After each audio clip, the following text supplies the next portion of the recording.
Bismillahirrahmanirrahim. Alhamdulillahirabbil alamin wassalatu wassalamu ala asyrafil anbiya wal mursalin sayyidina Muhammadin wa ala alihi wa sahbihi ajma'in.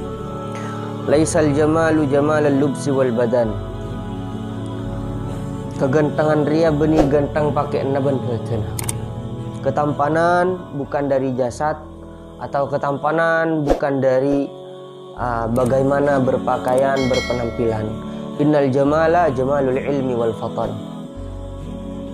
Ketampanan, orang yang keren, orang itu di saat mempunyai ilmu, apalagi ilmu agama, wal fatan, dan kepintaran, dan dipergunakan kepintarannya itu untuk berkhidmah kepada agama, untuk menyembah kepada Allah, untuk belajar ilmu-ilmu agama atau ilmu-ilmu yang lain yang bermanfaat untuk agamanya sendiri, untuk ketakwaannya.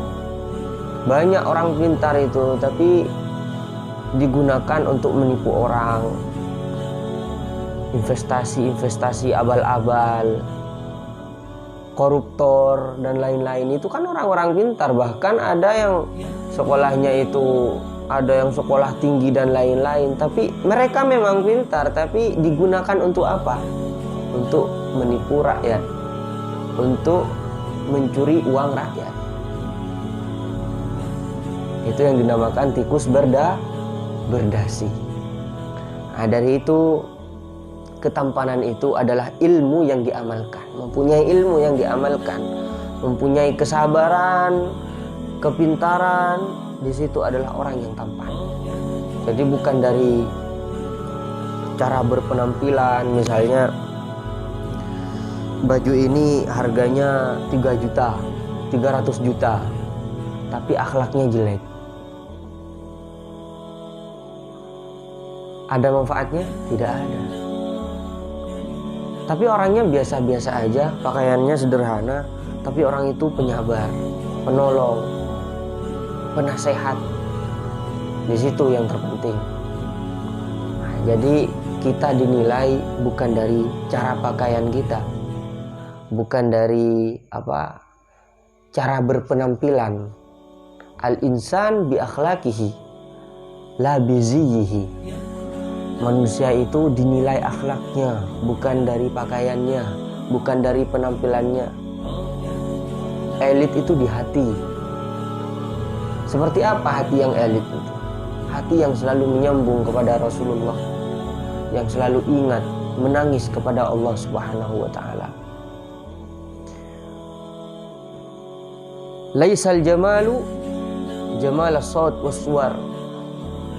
Ketampanan bukan karena suaranya bagus atau rupa yang sangat menawan, cantik, glowing dan lain-lain. Innal jamala jamalul qalbi wal fikar. Tapi ketampanan adalah kecantikan hati, kemurnian hati, bisa bersabar, bisa menahan amarah, bisa menguasai emosinya. Maksudnya menguasai emosinya bagaimana? Emosinya itu terkendali dengan ilmu agamanya, dengan ilmu pengetahuannya bisa dikendalikan.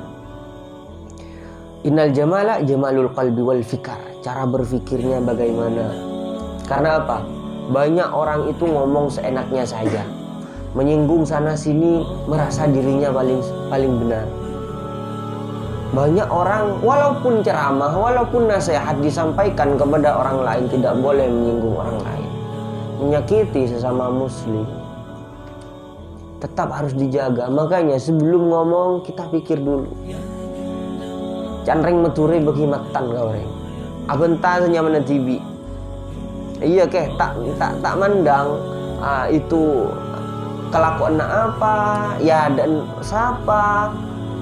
Karena beda kendang-kendang kapri kan. Abentare beda kendang-kendang. Ada tempatnya. Kita ngomong itu ada tempatnya. Tidak semua keadaan itu sama. Tergantung sikon, situasi dan kondisi. Kalau kita ngomong baik, di sini, di tempat ini belum tentu di tempat lain lebih baik. Contoh, cara menasihati orang itu diusahakan dengan cara yang lembut. Walaupun hak, walaupun benar, diusahakan dengan cara yang lembut. Tetap kita memikirkan hati orang lain. Oh sudahlah, ngapain mikirin hati dia, sakit aja, wong dia salah. Itu namanya egois. Jadi tidak boleh kita menasihati orang plus menyakiti orang, tidak bisa. Harus juga dipikirkan bagaimana orang itu tidak tersakiti dan bagaimana orang itu bisa menerima nasihat ini. Ini yang dipesan oleh baginda Nabi Muhammad SAW. Innama bu'ithu liutammima makarimal akhlak. Saya diutus untuk menyempurnakan akhlak-akhlak yang sudah sempurna, masih disempurnakan. Akhlak-akhlak yang sudah mulia masih disempurnakan oleh baginda Nabi Muhammad. Makanya dari sekarang, ayo kita belajar memperbaiki hati kita.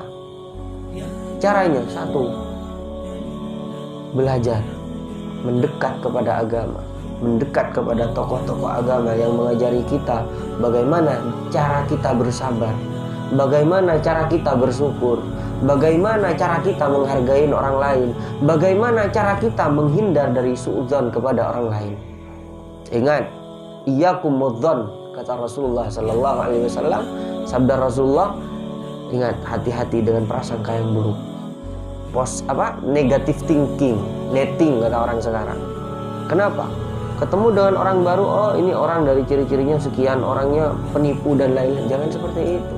Selagi kita tidak melihat langsung atau tidak langsung nampak di mata kita, jangan pernah menilai orang itu lebih buruk, apalagi menilai buruk. Jadi jangan pernah hati kita dikotori dengan suudzon. Selalu husnudzon kepada orang lain.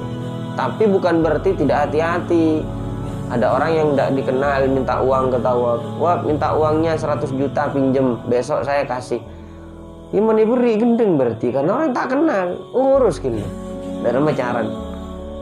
Bukan berarti kita berkorban karena harus selalu husnudzon kepada orang lain, akhirnya jeraja otang. Nah iya, nekuk pesan orang semuman, beda orang datang cuma pesan baan. Pesan orang saya takut ban. Bahaya mengincam husnudzon. Iya husnudzon bangkrut deki. Capok orang tak kenal ini cuma pesan saya. Tapi kita harus tetap berhati-hati. Mungkin orang senipo ruaking karena mungkin didesak kebutuhan keluarga dan lain-lain. Di saat kita di jalan, misalnya ada ibu-ibu, biasanya ibu-ibu itu malas untuk memberikan tanda mau ke kanan, ke kiri dan lain-lain. Langsung ngapiluk, tak riting, ngerti? Tak riting, tak tahu ke lajur kanan, lajur kiri, lah hiluk. Kita harus bisa memaklumi. Sudahlah, mungkin ibu-ibu itu capek, mungkin ibu-ibu itu bertengkar dengan suami di rumahnya. Padahal iya, ketemuan benteng toang jual pentol, naik motor tidak sopan, jangan langsung dibentak, jangan langsung dimarahin. Coba kita mikir, itu orang tidak naik mobil, naik motoran, panas, mungkin pentol tak paju. Sedangkan binin itu untuk diri Roman harus laku, semuanya harus laku. Istrinya juga menuntut, itu pentol harus semuanya laku. Ini pulang ke rumah nanti berantem, jadi patot ngawuri lenjalan. Kutu bisa nakwil kada dia. Jadi suudzon. Laisal ghaniyyu ghaniyan bid dunya wal mal. Innal ghaniyya ghaniyul qalbi bil muta'al. Bukan orang kaya yang cuma mempunyai harta dan rumah yang sangat mewah, mobil yang mewah, tapi orang itu melupakan Allah, tidak dekat kepada Allah, meninggalkan ibadah-ibadahnya yang sudah diwajibkan oleh Allah. Tapi orang yang kaya adalah orang yang hatinya selalu ingat dan nangis kepada Allah Subhanahu wa ta'ala, merindukan Rasulullah sallallahu alaihi wasallam. Karena apa? Orang yang hatinya dekat kepada Allah tidak selalu merasa kurang. Tidak selalu merasa kurang. Karena apa? sudah merasa cukup, selalu bersyukur. Keadaan sehat bersyukur, alhamdulillah saya sehat. Keadaan sakit, alhamdulillah saya pernah sehat. Itu orang yang selalu dekat kepada Allah. Makanya ada salah satu aulia lagi sakit, mau didoakan cepat sembuh, jangan. Yang membuat saya sakit adalah kekasihku, Allah. Yang membuat saya sakit adalah kekasihku. Coba penting lagi setia. Buat lebur kereng bini, suka sama cewek, cinta sama cewek, dicubit sama ceweknya, cubitan sayang. Paham? Senang ya kami kok malam itu hobi. Kan deh ya? Kok malam budak remak seltek kopeng misalnya, bi cewek, bi binin saya kelebrin baan. Hei, lain. Ini beda. Cinta terhadap Allah tidak ada tandingannya, dan cinta Allah terhadap makhluknya juga lebih tidak ada tandingannya. Jadi pantas wali itu tidak mau sembuh karena yang membuat sakit adalah Allah. Saya bisa bersabar. Karena apa? Orang sakit kalau bersabar, kalau meninggal dalam keadaan syahid. Paham? Tapi mun tak sabar, kiran tak sabar, Hudayfi kering tak sabar, pas tepan ngaji ngantok suaman. Tina mau tak kering. Kor tak tedung itu tepan ngaji. Paham? Paham? Ya. Laisal faqiru adimal kasbi wal mal. Orang yang fakir, orang yang miskin bukan orang yang tidak punya kasab atau tidak punya pekerjaan atau harta. Innal faqira adimul ilmi wal aql. Orang yang fakir tidak punya akal yang baik, akal yang pintar, dan tidak punya ilmu agama. Mau sholat tidak tahu, mau wudhu tidak tahu, mau puasa tidak tahu. Itu adalah orang yang fakir, sangat fakir.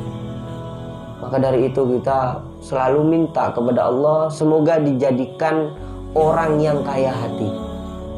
Candang mature aja minta soki, jangan minta kaya kepada Allah, tapi kita minta cukup. Percuma kaya 100 M, 100 triliun hartanya, tapi selalu merasa kurang, akhirnya jadi koruptor. Mungkin kita melihat ke gajinya sangat banyak, tapi kebutuhan. Karena apa? Kebutuhannya tidak mau diukur dari kemampuan. Dengan kemampuannya tak bisa diukur, akhirnya melebihi maksa. Jadi minta kaya hati. Kaya hati punya 10.000, alhamdulillah. Besoknya 1.000 rupiah, alhamdulillah. Lebih banyak lagi, alhamdulillah. Jadi punya uang dan tidak punya uang itu sama. Tidak punya uang tetap dermawan, punya uang tetap dermawan. Beda orang yang tidak punya uang dermawan, niatnya kalau saya punya mobil nanti, punya mobil 10, satu dari mobil saya, kata Daus, saya kasihkan ke Rahamid kalau saya kaya nanti. Karena sekarang lagi nggak punya, dia lagi nggak punya mobilnya mobil abahnya, mobil ayahnya, jadi bukan punya dia. Kalau nanti kalau sudah kaya, mobilnya seket tak kira enggak ke Hamid. Karena apa? Dalam keadaan miskin lampe, tinggal kaya cerai, keret berubi, paham? Tapi kalau orang yang sudah merasa cukup, miskinnya dia dermawan, punya niat kalau saya punya itu nanti saya sedekahkan ke masjid, saya buat amal ke ini dan itu dan lain-lain. Kalau dia punya, bahkan lebih dermawan lagi. Ada sekali. Jadi kaya di tangan, kaya harta itu di tangan. Jadi harta itu tidak melekat di hati. Yang melekat di hati Allah. Yang melekat di hati Nabi Muhammad. Yang melekat di hati adalah agama. Jadi sekaya apapun tidak akan pernah melanggar syariat Islam. Keluarganya teratur, anaknya teratur, semua bisa ngaji, semua bisa sholat, semua bisa puasa. Tidak harus jadi ulama. Tidak harus jadi ulama. Yang terpenting sudah membimbing anaknya tahu tentang fardu-fardu ain yang diwajibkan di Islam. Banyak sekarang kalau sudah kaya lupa anaknya kadang foya-foya lah main dan badan karena punya mesin nyaman ngalah. Karena apa? Kaya. Coba miskin. Saya pernah punya teman,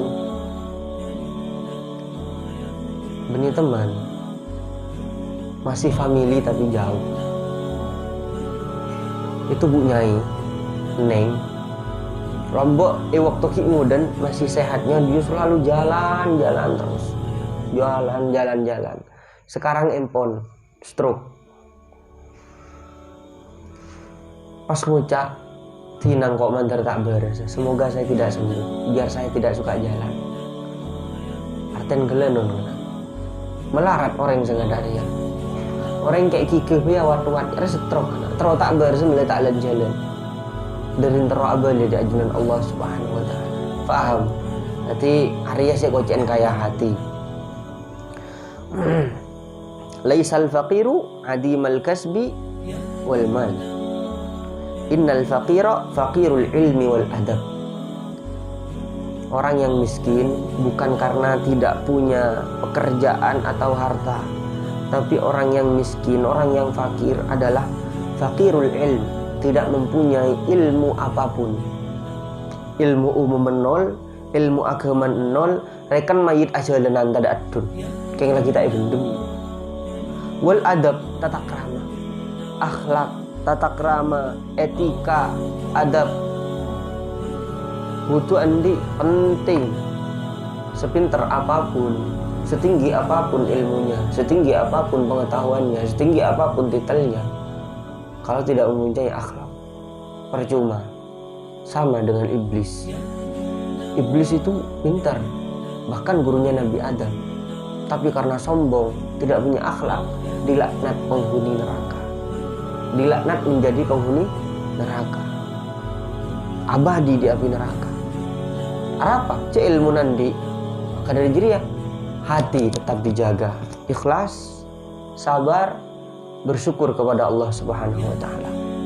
Allah Subhanahu wa taala alam bisawab. Kop taron.